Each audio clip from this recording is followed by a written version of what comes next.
Morning folks, wasn't really planning on a clip this week, but I thought I'd just shoot this one this morning, just around at the house, and they're doing the final concrete pour.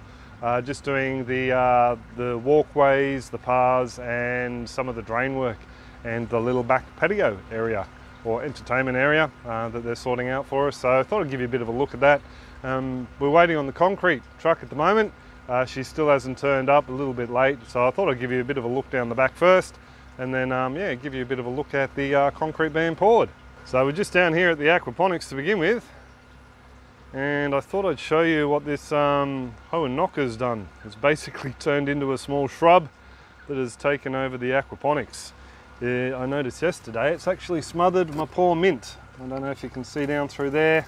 All that brown growth there is my mint. It has been knocked over or knocked off by this hoe and knock. So yeah, a little bit disappointing, but it's one of those things. I just haven't had the time to come around here and maintain the system correctly.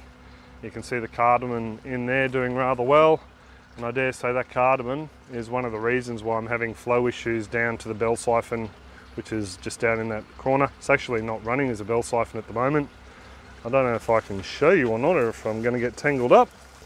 As you can see, she's running as a constant flow at the moment. Yeah, there are also a few roots in there that shouldn't be there. So I just haven't been paying enough attention to the system while I've been doing other bits and pieces for the time being. So to clear them out, it's pretty easy. All you have to do is reach down there and pull them out. And as you can see, they're a little bit dirty. That's because the system has a fair bit of muck in the grow beds. This grow bed here and the one behind it in particular. That one there should be relatively clean because I cleaned it out around about 12 months ago. But you'll find with any backyard system, even ones with filters like ours, the radial flow filter, there are always fine particulate that make it through out into your grow beds, and that's part of the reason why you know, it's all right to remove some solids, because some make it out there and provide the nutrients to the beds. Most of the nutrients are available in the water column itself, especially the ammonia, which turns to nitrite and nitrate. But yeah, I'll put a link to a paper down below that shows you different levels in a test of the nutrients that make it through to the grow beds. Yeah, I get a few people say that, oh, you're taking all your nutrients out by running a radial flow filter. A little cherry tomato here. I have a feeling this is going to be the red one. I did notice there were a few fruit, small fruit on it the other day. Where are we? There we go, just down in there. It doesn't look like the normal leaf shape of the broad ripple yellow currant tomato, and also too the way the tomatoes are forming down there, with a little bit of a leaf at the end. That's not something the broad ripple yellow currant normally does. Yeah, but the hoe and knock, she's pretty much all taken over, and if you can see down here, the Okinawan spinach, geez, it is a jungle. The Okinawan spinach is still growing over the vacant grow bed. There is a grow bed under there with no water in it that has a warrigal green growing in it, and that's just surviving off the water that's fallen through the rain. So I really do need to come around and do a little bit of upkeep on the system here. Just to give you a bit of a look at the pond, as you can see, she's a little bit deficient. I think that's because I've been feeding the wrong food here. I did have some proper commercial high protein feed. I was giving the goldfish and the little filetail gudgeons in here. But yeah, I've just run out and haven't been back to get more. I think you might be able to just make out the goldfish down there. And just above it, the lime tree, she started to put on some new growth and some blooms as well, which is good because yeah, I like to have a continual crop of these limes come through. Got a few here that'll be ready to harvest soon, and we've already taken off probably about a dozen or so over the last week or two, and I think the concrete truck's just turned up.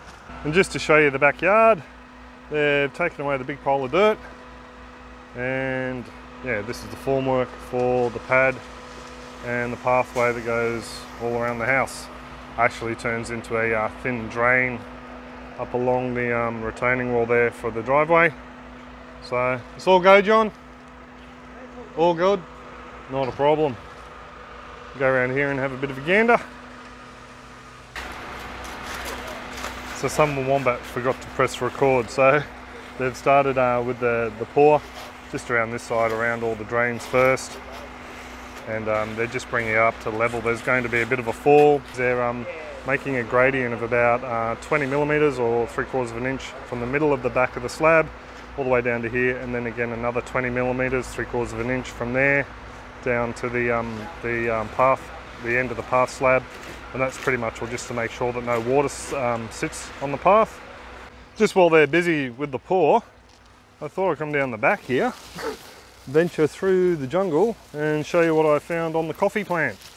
Down here on the coffee, I noticed a splash of red while I was watering the other day. So we have one ripe coffee bean, or almost ripe coffee bean. I don't think I'll be saving that one and drying it out as such. What I might do is I might just pick that one and eat it as a fruit. They have got a rather nice flavour, the fruit themselves. But as you can see, we still have a load of beans on here, or cherries, or berries. So she's doing rather well. And up the top here, you can see some nice lush new growth coming through. So yeah, pretty happy with the way she's going. Once we do the get back into the home, I'm standing in the way of the bees, I better move out. Once we move back home, she will be planted out. We're going to move a couple of these beds around and rearrange the backyard.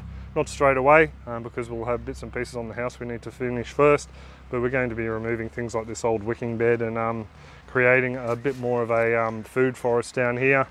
And yeah, we're even contemplating removing the old mango and putting in a macadamia nut, mainly because yeah, even though we love mangoes and we know enough people where we can pinch mangoes from them, but we don't know anyone with a decent macadamia nut tree, so we're thinking about putting one down here. As for the rest of the place, yeah, she's going well. Can't really complain, seeing she's been neglected. So here's a bit of a look at the other side of the aquaponics. As you can see, she's doing rather well. And yeah, I think I might just give you a bit of a gander at how I'm feeding it up while we're here. So I've just got you balancing precariously here on top of the radial flow filter. And what I've been doing is measuring out about a cup's worth, or 250 mils of the fish emulsion that we've been using to feed the system into a jug, and then just simply pouring it straight into the fish tank. As you can see, that fish emulsion disperses through the water here, mixes, and then goes out through the outlet there into the radial flow filter, and then from there into the biofilter, where any ammonia that is in here is transferred into nitrite and then nitrate, and then goes through to feed the fish. You may have been able to see before, there's a solids build up on the base here. What I've done is I've taken out the solids lifting overflow or outlet, and just to show people that even though we don't even have fish in the system at the moment, solids will still work their way through the system regardless. There are solids in your grow bed. Solids are created by the dying bacteria. Solids are created by the roots dying in your grow beds and leaf matter falling on top, worm castings. All those solids are still floating around your system. So it's one of those things. A radial flow filter will not remove all the solids in the system. There will always be solids floating through your system, and you know, once they come back here to the fish tank, the idea is they will hopefully be picked up by the solids lifting overflow, taken back to your solids filter, whether it's a radial flow settler or something else, and then hopefully taken out of the systems. So the rest of the concrete pour went off pretty much well without a hitch. I must say that the guys from Melgus Construction, Steve and Gus, they did a fantastic job at finishing off the concrete. They also did our slab as well. So if you're local to Southeast Queensland, you've got some concreting to do and you want to support some top blokes, I'll leave their Facebook page link down in the description below. You can hit them up for a quote, I'm sure they won't mind whatsoever. So yeah, Bianca and I are really happy with the way the slab and the paths turned out. So a few folks hanging out for a bit of aquaponic content. You can check out this little link up there. It's looking at solids management in aquaponics. A few folks who are new to aquaponics and might want to just get your head around a few different ways you can manage the fish waste. A few other folks who are hanging out for aquaponic content, sorry. You know, no fish in the system. I'd feel like a bit of a fraud posting loads of aquaponic clips with no fish in the system. So she's still running on fish, obviously, with fish hydrolystat and the fish emulsion. But yeah, just no live fish in there at the moment. Also need to thank you marvelous folks over on Subscribestar and the YouTube membership page. Thank you very much for your continuing support. For everyone else, thank you very much for coming along and watching the clips, even though they're probably a little bit boring for a few of you folks who are wanting gardening and aquaponics clips, but you know, it's all I can do for the time being. Just quickly, I still do have the super supporters, so if you want to check down in the description below, check out their links, go over and see what they're all about and say g'day, show them some love. I'd really appreciate it. And thanks to you guys for going above and beyond and supporting the channel with your generous contributions. But yeah, I will pretty much will leave it there. I do hope you're all well and happy and your gardens and aquaponics are booming, and I'll catch you next clip. Well, that'd be a bit of a mean way to end the clip, so I thought I'd come back this morning, the next day, just to show you the end result. A few folks that are interested. So we have our little, it's basically a little walkway slash drain beside the retaining wall which goes against the driveway. Obviously they have to come back and untape all the drain ports. But yeah, we've ended up with a nice little walkway down the back here. I've already been around this morning just to give it a bit of a hose down, just to make sure she doesn't crack. As you can see over here on the north side of the house, gets a little bit more sun, so I might give it another hose before I just wander home. And down this wider pathway all the way to the back, I don't know, entertainment area I suppose you call it. That won't be, that'll be part of the house, but just here, this is the area that I'm planning on hosting most of the workshops. Somewhere outside, and there'll be some nice garden beds there and a little bit of grass if we want to go out there and sit on the grass. Yeah, the slab's sort of starting to dry out here, so we'll give it another quick hose. Anyway, thought I'd just yeah, give you a bit of a quick look. It'd be a bit mean showing you the pour without the finished result. So there you go folks, I hope you're all well and happy, and I will catch you next clip. Cheers folks!